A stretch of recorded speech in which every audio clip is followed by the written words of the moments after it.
Now, it was something that she promised herself that she would never do. It was 50 degrees outside. She was waiting in a 5-hour line that she describes as a hellscape, where people yelled obscenities at her. And this is the worst. She ran out of podcasts to listen to. I know.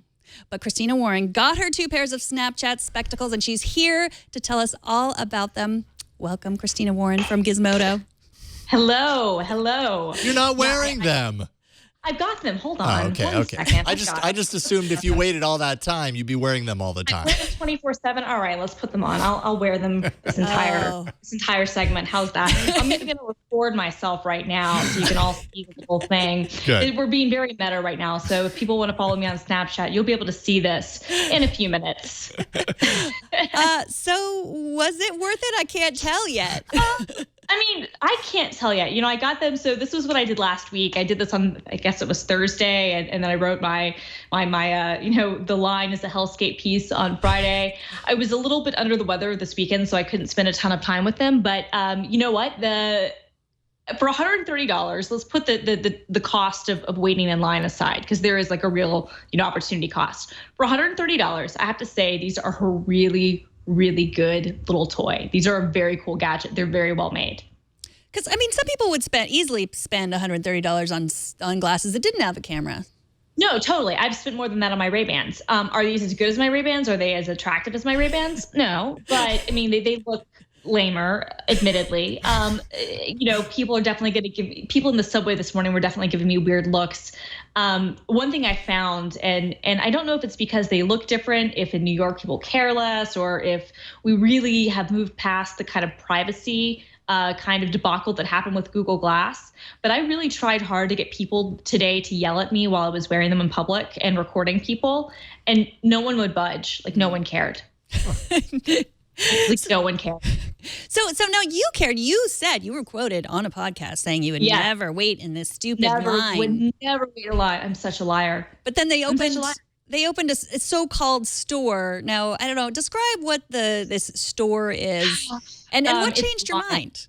Well, okay, so they have a pop-up store. Right now how the Snap spectacles are being sold is you can find them at various pop-up locations that are appearing from one day in various cities across the country. But if you live in New York City like I do, there is a pop-up store on 59th Avenue and 5th Avenue. So it's literally like next door to the Apple store. And if you're willing to wait in line, you can go in and you can buy them from this Snapbot vending machine. When I went on Thursday, there was only one. Since then, they've now decided to add a second Snapbot, so that's smart. They've also now decided to give people bracelets and tell them what time to come back to wait in line, so you shouldn't have to hopefully do the 5-hour thing like I did. That would have been nice if that had happened, a day earlier, but it didn't. But basically, it's a store insofar as it's space that Snapchat has rented, or Snap Inc. rather, has rented out and has this vending machine inside of it. It's not a store in the sense that you can do anything else other than wait in line. So there's literally, 100 to 150 people waiting in line to go up to a vending machine to pay their money, pick out a color, and then you have people watching the line to make sure that you don't buy more than 2 pairs, because that's the limit per person. And there are cameras in the ceiling, which is weird to me. I'm not really sure the point of that. I don't know if it's a security thing or what. And there are TV screens on the walls that rotate and then play the Snapchat or the Spectacles promo video. So it's a store in the loosest sense of the word. It's literally like concrete floor that I spent a lot of time sitting on, and a line that wraps around on the inside. So could this just be a big crazy social experiment in the sense that let's see what tech-obsessed Snapchat users are willing to go through to get these glasses? You were in the line for 5.5 hours. I'm pretty sure you got frostbite on your hands, right? Yeah, no, it was 50 degrees. It wasn't that cold, but it was cold enough. That's cold for us. Definitely. In New York, it's not that cold, but I certainly was at the point where I was like, I wish I'd had gloves. Yeah. And you have to go to the bathroom. You want to get something to eat or drink, and it's like if you're not there in line with a buddy, then you're kind of screwed. So I stood out by myself because I just happened to be in the neighborhood, and I was like, well, let's just see how long this takes. And I really thought that it would take maybe 2.5 hours tops.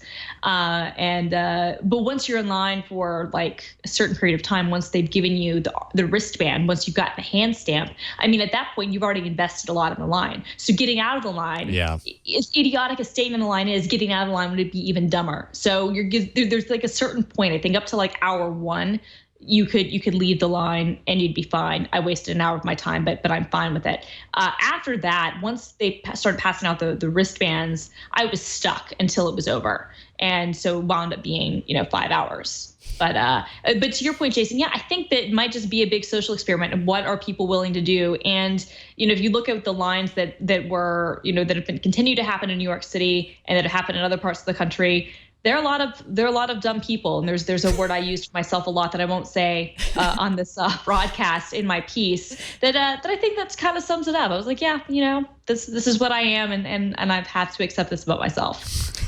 Well, as an Apple reporter these days, you get iPhones like a week before, at least, maybe weeks before everyone else. There's no more lines. Was it a bit of nostalgia? I mean, from previous line waiting? A little bit. I mean, I mentioned that in my piece. This was not my first line. And in fact, it's not even my dumbest line. The dumbest line was definitely the cronut. The cronut was the cronut. The cronut was not worth it. That was what I learned. Never wait in line for food, at least food like that. That was 3 hours of my time for, for an okay donut. I mean, it was, again, I'm not going to say I always make good life choices, but yeah, it did remind me a little bit of back when I used to wait in the Apple lines back in the day. The one difference was in those lines, there used to be kind of a sense of camaraderie and community. Now that has shifted over time as those lines have become overrun by resellers and gray market buyers and people who get there early and kind of professional line sitters. But back in the day, I'd say up until probably like the iPhone 5, the 5S, I think, is when it started to shift a little bit. There was a sense of camaraderie amongst people who would kind of show up there in the Apple line, and they were a lot of times really hardcore Apple people. And so you kind of had a sense of, like I said, a sense of community. That was the interesting thing about this line. By the time I got in line at 5 o'clock and the stores open from 4 to 10, so people are like, oh, why didn't you show up earlier? Well, A, I wasn't in the neighborhood, and B, the lines, some people do show up earlier, well before 4 o'clock, but most of those people who show up really early are the ones who are either being paid to stand in line or are the people who are clearly there to be resellers. By the time I got in line, I'd say about at least the half of the line in front of me and definitely everybody who joined after me seemed to be people who they might have been selling an extra pair on eBay that might have been part of the plan, but they genuinely seemed to want to be there either to get it as a gift or for themselves. Having said that, there wasn't really a sense of everybody loves Snapchat so much, they want to be here. So it was weird. It wasn't like waiting in line for Yeezys. I've also, I didn't wait the whole time, but I did go to a Kanye West pop-up store once. That was more for reporting rather than me buying anything. And I've definitely, seen shoe lines before. And you've seen, there's certain line situations where you had a sense of the community is there and it makes sense why everyone is waiting together. This, I didn't really feel it, but I don't know if it was just the group of people I was around or, the time of day or what. People seemed to be excited, but it wasn't like everybody was sitting around talking about their favorite Snapchat filter. Well, I do think that this marketing is really working because you link to the Craigslist page where you can buy it. Only $250. Like somebody in Park Slope right now wants to sell a pair. I considered it. I considered it. Totally. Look, here's the thing. In retrospect, I will say this. Was it worth it? Probably not. But I do think that the glasses are really cool. Here's what I would have done in retrospect. Rather than spending 5 hours in line and then, whatever the opportunity cost and, my own personal time for waiting, I would have rather paid $250 to someone in Park Slope. I would have paid that 100% markup.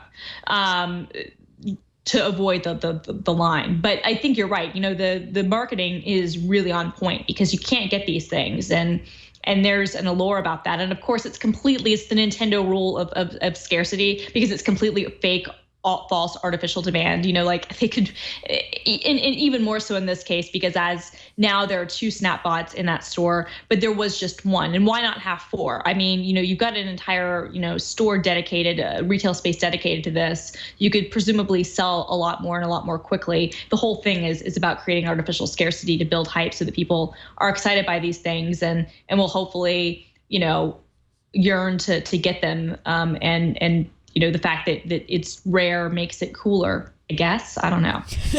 Okay, so you said you were putting this on Snapchat, but I assume it's only like 6 seconds of video. It's like 10 seconds. Yeah, it's like 10 seconds of video. So when you press the button on the top of the glasses and it's recording right now, you can see it's scrolling around. It takes 10 seconds of video, and then it blinks when it's getting closer to being done. So it looks like it's maybe trying to pair with my phone right now. It might be having issues. I don't know.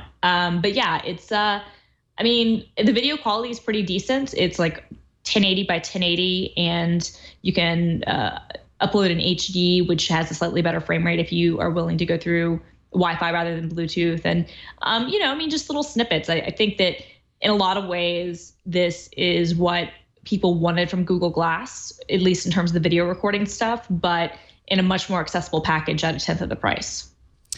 Well, Christina, thank you so much for braving that line. I'm proud of you. Thank you. Christina Warren is a reporter at Gizmodo. She's at Film Girl on Twitter. Thanks so much for coming on. Thanks, guys. Thanks, Christina. Care.